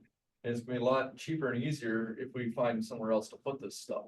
So, you know, I don't think this is gonna be that complicated at the end of the day. It may not, you know, the way in and of itself may not have been the problem. You know, they have they're a milk plant. They're discharging milk type byproducts to this lagoon. It's just a question of there was extra load, whether it was more of what they were already doing or whey. It may or may not have anything to do with a specific type of milk type byproduct that was being put into the system. It may have just been loading. Right. And it may have been even maintenance of the lagoons and how old the bugs were. I mean, I learned a lot about lagoons that I never thought that I would ever know. They have liners too that could over time have become compromised. What's And then that? liners in the lagoons over time, they're very old and they're huge. Are the liners? You know, ever we're gonna look at a inspected? lot of things, but you know, the leakage from the lagoon compared to the stuff that's actually being discharged is probably kind of a minor piece, you know. And the sewer fungus was showing up pretty much right below the discharge pipe. If it was leakage from the lagoon, I don't know that, that would actually be happening. It would turn up someplace else. I think our goal, stop me if I say something I should, our goal for that compliance schedule is that one, they gain a better understanding of the waste that's being treated and the residual that goes in the river. And two, that it doesn't cause a problem. And you can deal with that in a couple of ways. If you want to understand it in a lot more detail, you may be able to put more out there, or you can just do less of something and fix the problem. And if they fix the problem, I don't know that we're going to be as concerned about all the specifics about why the problem occurred. So there's going to be some back and forth on that. It's going to depend on what they want to accomplish and what we believe the end result is to be. And you know, they've got to convince us that it's going to work. And if it takes that much to convince us, good, or it may take a lot, depending on what they're asking to do. And then, then they got to prove it. And that's the incentive on their end to do it right, because they don't want to come back and have to do it all over again because the problem's persisting. What's the timeline on the issuance of the Permit, I mean, I don't know, that would be in Pat's ballpark, but it's Where the permit, some of the conditions in the permit are gonna be contingent upon what that consent order looks like, that agreement that we're waiting to have. finalized right now. I'm talking a year.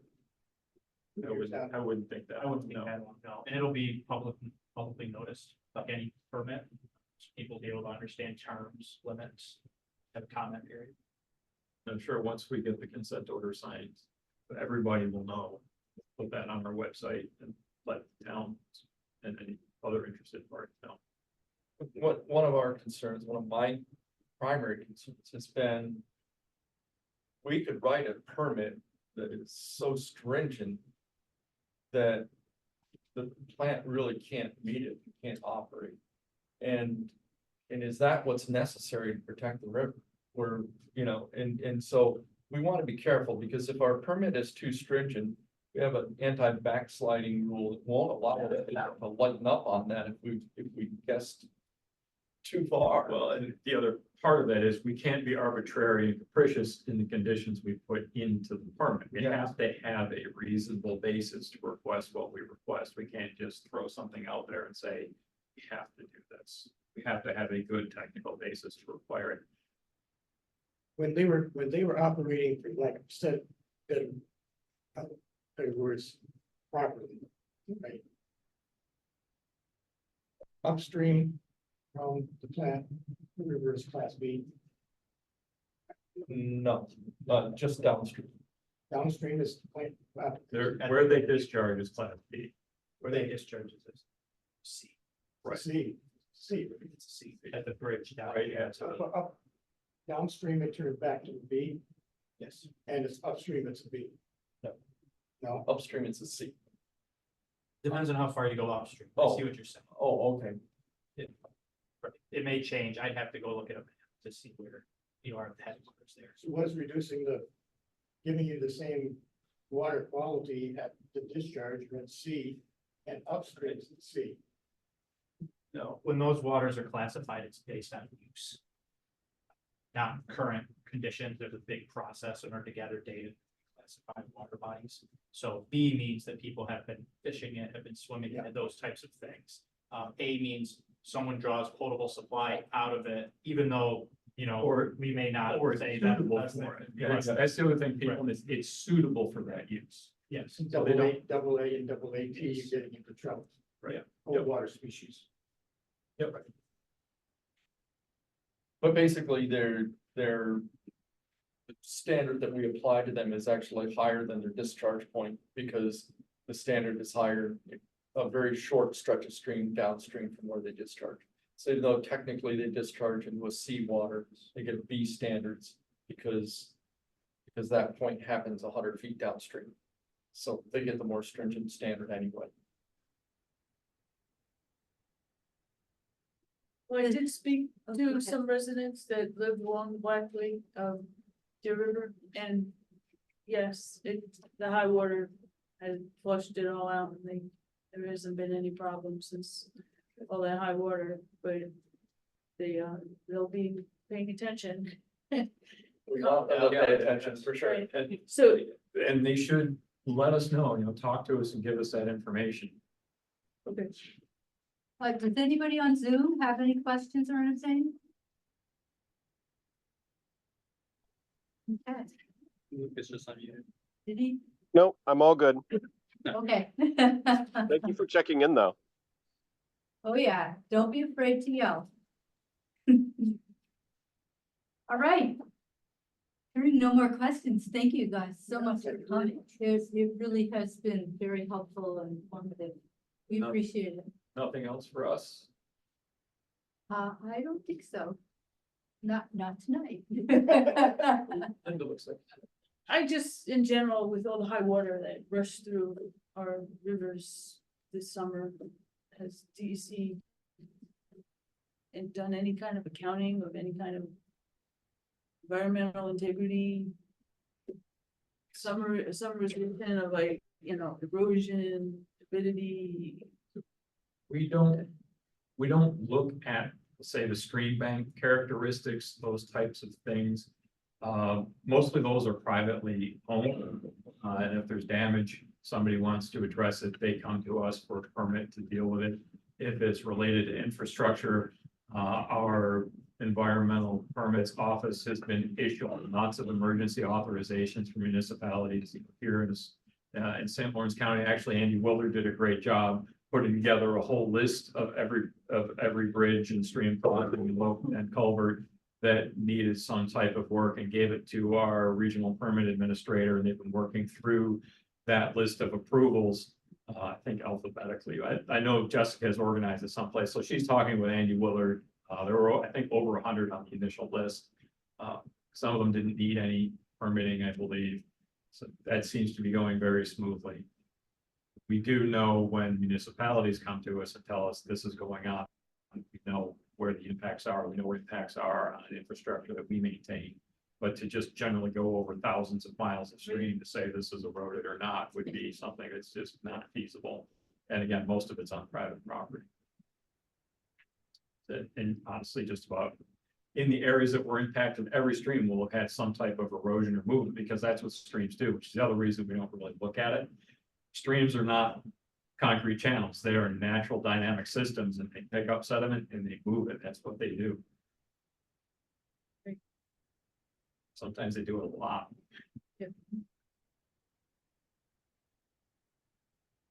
Again, thank you very much. Yeah, thank you for having us.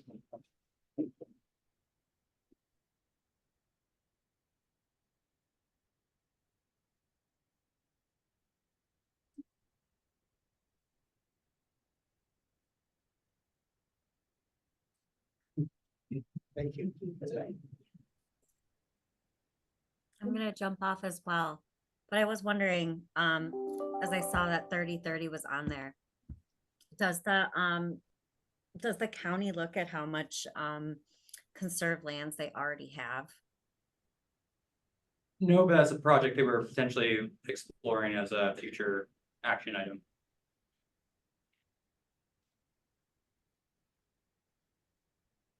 Did you hear me, Emily? Yes, you did. Okay, yeah. Was thinking how to respond, but yeah, if you have those results, that'd be interesting to see when and if you do. The New York's So protected 30 areas. by 30, the comment period is closed, and the DEC is now evaluating all the commentary.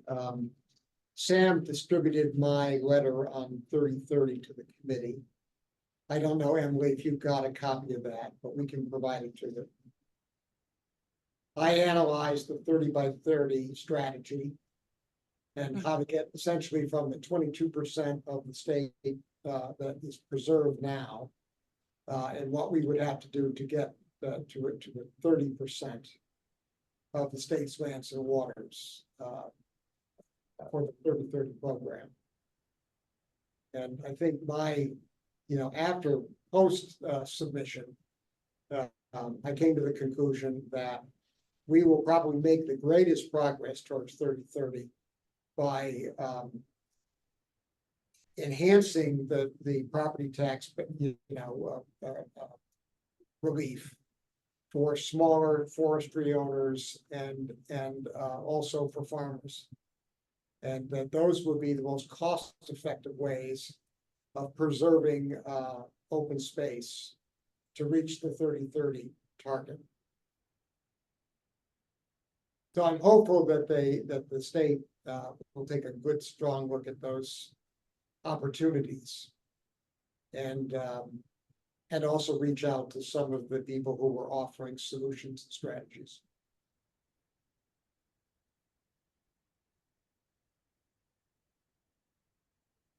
So with the more compensation that we through the real property tax law for 80A that you've written in your, right?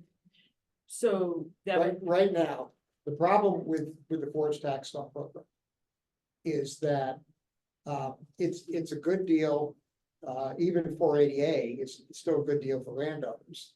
But the problem is that the whole forest tax law leaves local communities, basically losing revenue because they're subsidizing the program. And if you look at some of the ag assistance programs, it's pretty much the same, reality. So, the program can only grow so much at this point, without us trying to help communities. And that's gonna require an infusion of money from perhaps the Environmental Protection Fund or the most recent Bond Act. It's gonna take state money, in my judgment. So in theory, a private forest owner would sign up with a conservation easement and then. No, they don't have to do that. They can enroll in the forest, but you have to have a fair amount of acreage, like 40 acres. For it to be possible. That's the minimum. Yeah, I think for the forest tax program, yeah. And so you're leaving out an awful lot of landowners who have perhaps valuable forest lands that make an overall contribution when aggregated, Correct. but they're just not receiving the benefit. So in a nutshell, how would you bring those smaller parcels in? Well, you'd have to you'd have to go to Albany and get the legislature to change the law.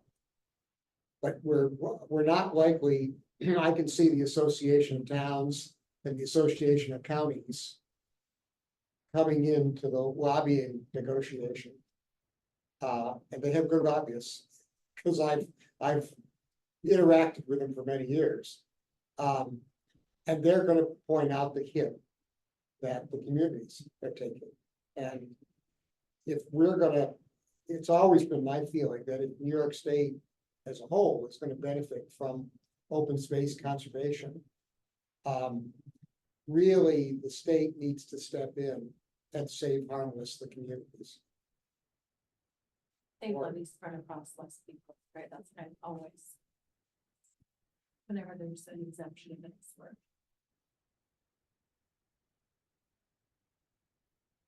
One of the best examples that you can think of is that downstate, the folks in the Catskills are basically subsidizing the drinking water for 13 or 14 million people in downstate, benefited by the New York City watershed. And yet, it's really the upstate landowners who are really, getting hit. And until we address that inequity, it's going to be hard to make further progress. Because it would be desirable to go from 40 down to 8 or 7. That would pull in an awful lot more land.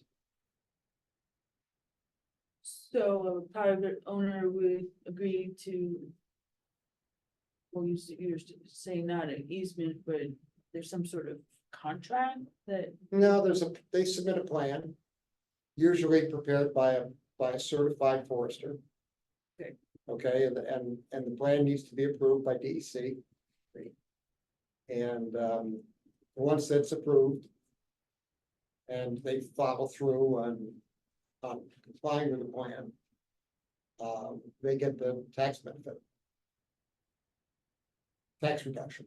okay, but the value of an easement then is if the property is transferred, that easement stays with the property, and you wouldn't have to redo it every. I'm making the face. Only because it's not an easement. An easement is property interest.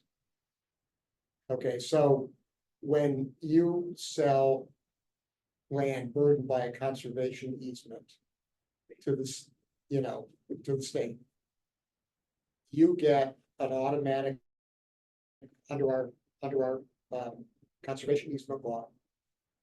The landowner automatically gets a reduction in their taxes. Because essentially, the tax bill is bifurcated between the state and the private landowner. Access or right, you're allowing access to the property. Well, only, that's not required. If you're willing to provide recreational access to the property, or a snowmobile trail easement or whatever, you get more. So that's in addition to if you basically forego the the development rights, that's a certain value. Okay. And then if you add recreational rights to that, You increase them. you increase. Yeah. So these agreements are facilitated in each unique situation by the property owner and the state? Or do you use a third party like a land trust? Well, you can use a land trust. And that's often a very expeditious way of doing it. And you could use a local land trust that's experienced in doing this, or all the way up to the nature conservancy if it's big property. So Linda, just to clarify something, so I don't know a lot about the 480A, but like with ag assessment, it's just you get your property tax bill, right? If you get assessed as an ag, it's assessed at a different value than your traditional. So it's not an easement in the sense that you have to renew it, you have to continue to do it, and then if you choose to not do it, you pay a different tax bill. That's all it really is. Rebate. Yeah, similar to yeah, STAR. exactly. Yeah. Right, but what I'm thinking though is in terms of the state in the 30 by 30, they want this to be in perpetuity, so you would want more long-term protection of open Yeah, space sure. through easements and not just, for that year's tax bill. But I don't think 30-30 is an overall strategy. It doesn't require that the rights be given up in perpetuity. Okay, so this isn't like a forever wild clause. It's not like a forever wild clause. So I have a question. So the state is gonna give the person or whatever money. Is that correct? Well, that can happen. Okay, so would the land then become like tax free or tax exempt or whatever? It should back up. Yeah, I think when Sam was talking about the agricultural lands, I think he got it exactly right. Okay, That's how it often works with agricultural lands. When you're dealing with forest lands, you have a specific law for the original 480 is closed, but the landowners like the Whitneys, for example, got a huge benefit because they were in under and also the Rockefeller family and a lot of other big estates in the Adirondacks were covered by 480A. The 480A came later and is less generous. But it also reduces, if you agree to have to basically manage your forests in a certified, forestry plan by a competent forester that approves it, and then DEC agrees to accept that, then you basically your property taxes are reduced. so what I'm trying to get here is, for St. Lawrence County, is there a financial deficit here? Because you're trading this land or whatever, is this county gonna suffer a deficit from market taxes or whatever? And if so, how big of that, roughly? So the short answer to that is always yes, right? The bill is always the same.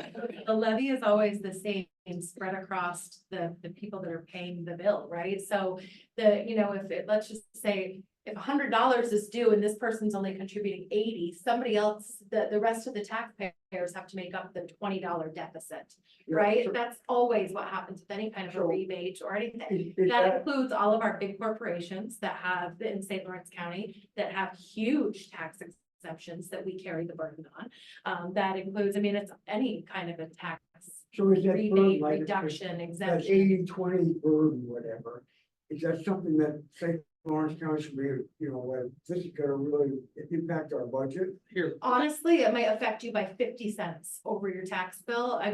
Right. That's what it could end up impacting an individual. by. So it's not like a huge financial cliff. well, Lance, I just want to back up. So there's an international movement of, they're trying to preserve 30% of all the world into natural settings, right? That's like just a movement that's happening. New York State recently suggested that they're going to do a 20 by or 30 by 30, 2030, right? And this was just an initial study assessment of a strategy of how to go about doing that. And it was open for comment. And then Neil gave some really great comments. And so Gave Neil recommendations for ways to attain that goal. Yeah, exactly. But none of this is yet actually fully enacted. And there's no I think Neil's discussion about the forest tax laws is just a suggestion on An encouragement. here's how we can do it, but then we should also take into account that municipalities and counties might suffer if you don't somehow redistribute where that cost is coming from versus the state versus, yeah. Is that a good assessment? Okay. Yes, it is. I just want to make sure that it's not something that's happening just yet per se, that it's going to be a financial issue for St. Lawrence County. So when the St. Lawrence County tax bill comes out, it's not gonna change it from one. Nothing's, Lance, right now, nothing is changing. That's just one additional recommendation. So of how we could encourage people to try to strive for the 30 by 30, to encourage them to preserve their land in its natural state by taking a bit of an exemption, a bit of a different rate, reduced rate. Outside of the aesthetics and all that kind of stuff, is there any impact on the county at all? Right now, the plan is not in effect, so. So. Right, is that, right? Yes, Yeah. the plan is Okay. not into effect yet. So Lance has a good point.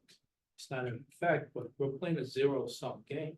Mhm. St. Lawrence County, as you outlined, is going to assess and get their money one way or the other. Absolutely, We're shifting the burden from one type of property owner to another. to everybody else. Always. And then you say 50 cents, well, then there you add up all the You got other your exemptions. volunteer, your And all of volunteer a sudden you go, exemptions, your- what has happened? So, no, I think this should be discussed Mhm. openly and quantified if possible. You said 50 cents, I won't hold you to that, but I like to know what that is. So I just wanted to take this like that one step further. St. Lawrence County, people are moving out of it and farmers are moving out and there's more and more It's on expensive to farmland live or here. whatever. Is that affecting our financials? The loss of farmland and that tax involved with it? Well, no, because if somebody repurchases, right, it still has that same assessed value, and it still has the same contribution to the taxes that it pays. Unless it goes foreclosure or, even while the property is for sale, the tax bills still have to be paid. It's just those properties that end up in foreclosure, but Unless the property value went If down, it yes, then you will get less property Yes. taxes. If Yeah. it goes from farmland to, like brush or whatever, there's a fall off in value. it depends on if it's in an ag district or not. I was gonna say, if it's ag assessed, it's based on the soil quality, so it probably actually realistically probably won't change that much. Because unless you're improving the land, unless you're building buildings on it or doing something like that, it won't really, I don't think it'll affect it that much.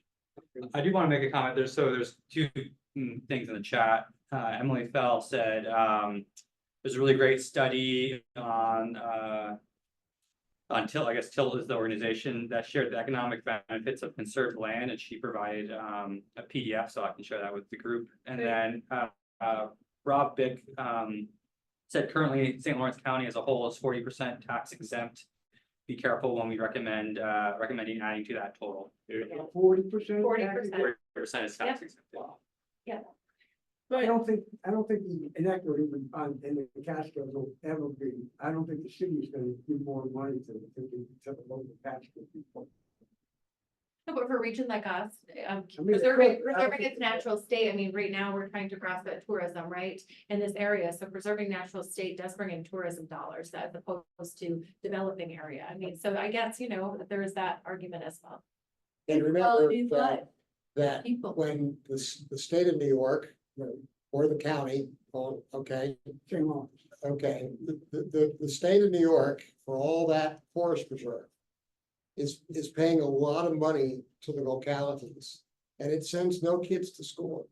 Forest preserve sends no kids, doesn't require many municipal services. Occasionally, we need fire protection, where the, local fire companies help protect the forest preserve. But the Adirondack and Catskill Forest Preserves, which is 3 million acres of the state, plus, not including conservation easements, provides an awful lot of revenue to local government because the state pays taxes. A lot of people don't appreciate that. But the state of New York pays taxes just like everybody else. They do. And a lot of it. Plus, that open space brings in all the tourists. Right. Who come and use restaurants and hotels, and maybe even decide to move here because they want to be by it. But when I come right down to it, New York State is us. Yep. Well, but understand the state of New York, well, the people of the state of New York certainly pay their fair share for government in New York. So do corporations. And, we bring in a lot of tax revenue from industry and business. I mean, if you really, there's a myth in New York State that always bothered me when I was in Albany, that the city of New York is sucking all the money from upstate, okay? Well, the reality is completely different. Okay, New York City is financing the whole rest of the state. Yeah, for sure. Sure. Just look at the schools. I mean, the schools up here get a lot of money from the state to run every year. Because we're a high poverty area. Right. I don't want to belabor this too much. I don't think we had a good discussion on it and stuff. And I really appreciate it, If New York stood alone as a state, we would be the 9th largest economy in the world. Just the state? Just New York State. And none. I have a project it's moving up from the back burner for myself over the winter. And anyway, because I need to do something with my land, and I've been needing to research an easement, potential arrangement through a land trust. But I've been solicited and I've only gone so far, and I have deciding whether to sign up for the family forest carbon sequestration. And to me, that seems like a source of revenue from other than the small pie of taxpayers in the county, that the revenue comes from an outside source and it preserves land. And you have to enter into 20-year agreements, but it just seems like it dovetails the goal of 30 by 30. Do you have any? Well, I think so. I mean, I think in order to reach 30 by 30, we're going to have to do both conservation, one landowner at a time, plus, we're going to get to this with many different strategies. to be successful. Do you know anything just quickly about the family forest? I don't. Carbon sequence. Basically, it's a third party, it's an investment group where you enter into a contract where you either can do selective logging or you can just leave your forest completely wild and you're paid over 20 years to basically have the trees capture carbon from the atmosphere. And those carbon credits are then sold by the investment to organization that's running the program that pays me, the landowner, to not timber my land. And then corporations who need tax credits for carbon sequestration, they pay the investment bank. So that's how they get their money back. And it just seems like too good to be true. Like I said, I have to do some more homework. I would But they're certainly pretty consider slick. 20 years, right? The limitations that may put on transfer of deed or. title Well, of it property for 20 does years. transfer, it does. it's- Right, so you're limiting, so if your property needs to be sold, who may want to purchase that, then if they've got that same limitation. That was Like, sign up. one of my largest questions that I had for Ray. How encumbered the property is, but they do say you can get out of it at any time. And maybe they did use the term easement with you. Because that's the difference between if you agree to a certain reduction and then it runs with the land. You know, it's a condition on your deed, Right. and it runs with the land, then yes. You may make your land less marketable with that condition. But if you're getting revenue in, it might compensate for the fewer dollars you might get. If that third party files bankruptcy and somebody else buys. Well, that right, I company, know, What I rights know, do they that- have to your land? Right. That's So- part of You need that. all my. Yep. Right, exactly. Right. Okay, we're getting in the weeds again. All right. The next thing is the ADK management plan, but it is 8 o'clock. Do you think you could not feel rushed and do it in 5 or 10 minutes or? I think we oughta, it's not, I mean, the only thing I'll say about it is that, these are amendments to the Adirondack Park State Land Master Plan. So these are, the Adirondack Park State Land Master Plan governs the management of all DEC owned lands in the forest reserve. That means within the blue line. So the blue line heard of that circles the Adirondacks. All the state-owned land inside the blue line is considered to be the Adirondack Forest Reserve. That should bring you for the term for a while, guaranteed by the state constitution. Okay, so the state. One question, who would be responsible for the amendment? Who makes the amendment? You said there were amendments, right? To the master plan. Yeah, they're looking This to read is a the little, master plan. yeah, there's, So if you want, if you wanted to make an amendment, who would do that? Is it a state? DEC does that. Okay.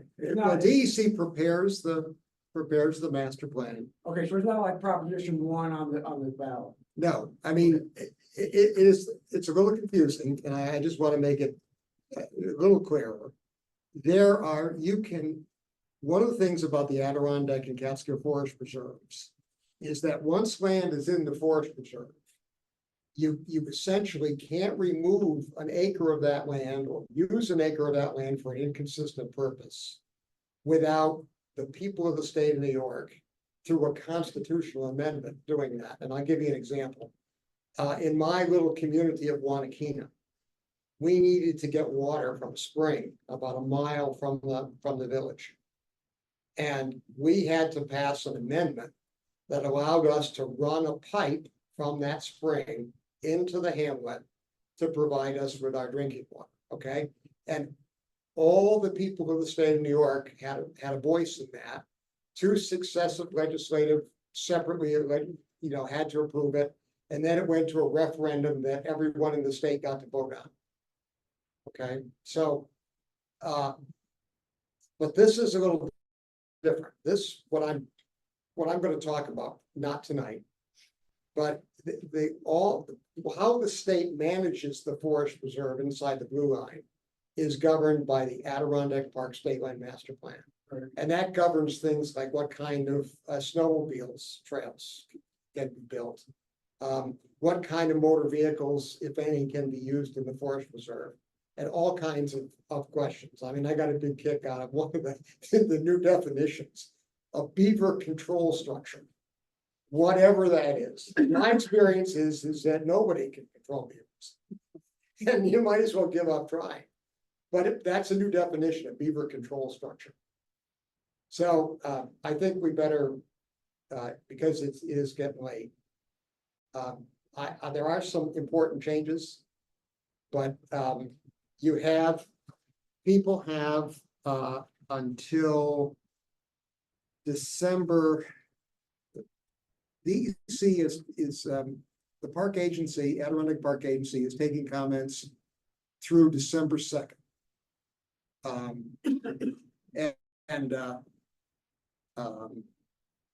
If you're interested, if anybody here is interested, they can email me and I'll give you, kind of my own synopsis of the changes. And some of them are important. Can you just do that regardless? I mean, it sounds like we don't have time now, but this date is coming up. So at least going into the next meeting, when you do give your, we're kind of like already did the groundwork. We looked it up, we know what you're talking about, we could get right into it. Yep. Does that sound fair? Yep. Yeah, Sam, could you? Please. All right, does anybody have anything that they absolutely need to speak about now? Okay, good. Shall we adjourn? Actually, I guess I could just Okay. a couple Yeah. announcements. I don't think I made it to the agenda I sent out to you all. Rich Road survey on walking trail / community engagement. There's a link on the I can send out the link. And there's a public meeting October 22nd in Best Western. So it's about basically the Rich Road. They're talking about putting in a walking trail or some kind of like benches, park kind of setting to like community like improvement, I guess. And I can send out. And this should send out an email to try agriculture. Yeah, Yeah. there's a grant for that. And I think they're gonna apply. So the reason I bring this up is just this, there's a survey specifically asking the community needs, if anyone hangs out in Canton enough to want to follow the survey. And then also, Sue, this is specifically with you, River Advisory Meetings, October 31st. There's 2 of them, St. Regis and Osakachi, I guess. And I'll send out that information to you, but I can send it out to everyone too, but it's October 31st, 9 AM to 1 PM. They're 2 hours long each, back to back. And there's a Zoom. Yeah, I'd be interested in the Osakachi. But with the other one, the Osakachi and And the St. Regis. That was just the west branch of the St. Regis, correct? Yes. Yes. I'll double check, but I think so. My poor branch is so ignored. But they come together, right? Until Downstream. Oh, downstream. I did forward to you the GEI Black Lake Management Plan, and the 150 something page, images, mapping images of their different, data sets. And there is a project number associated with it, and they do mention it, TMDL, the overview page on the first page.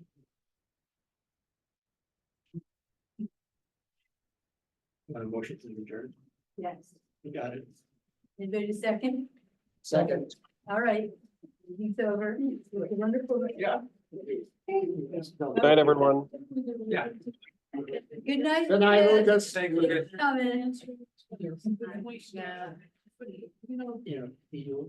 So was Erica, how did you feel about the meeting? It's on the living lab.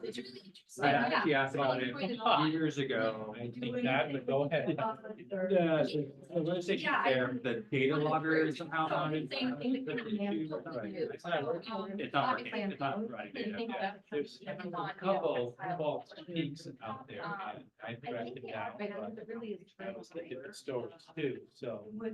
It wasn't providing data when I came in 2016.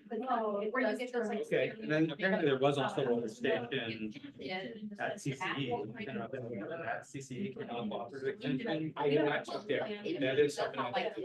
Yeah, Once so again, it will, that's one of the things that my. supposedly he fixed to it, but they haven't fixed it. Then the lane is Waterman. I produced one out there. Get them out of. You know, And then I anyway, yeah, found so one also, in the storage room. so the. Yeah. Lucas. Oh, really? It's a voluntary certification. Yeah, but they got a grant and they never installed the service station, but now it's obsolete. So Which is cool, we you know, are like, proceeding at least tell us, to you get know, a they're new- up there. The only thing I thought, But no, I thought that was Yeah, really. Judy Cannon. Yeah, because she I had a think great you said point that, you know, we're looking at it, so on the end use with the They needs you guys kept are that down, talking about, but yeah, where are Okay. we coming I was from? the only one You that know, did it's it. a lot. Yeah. but And the, you know, you want, yeah, certainly look at the term. Yeah. Yeah. Consideration. Yeah. right, They, right let's see inside, them in there's a there. link What is that? to this week, Yes, I know. and you can go back. But now, click on the years. I think we've been through this. I won't do it now. Yeah, right. Click on the years going back. You're talking about-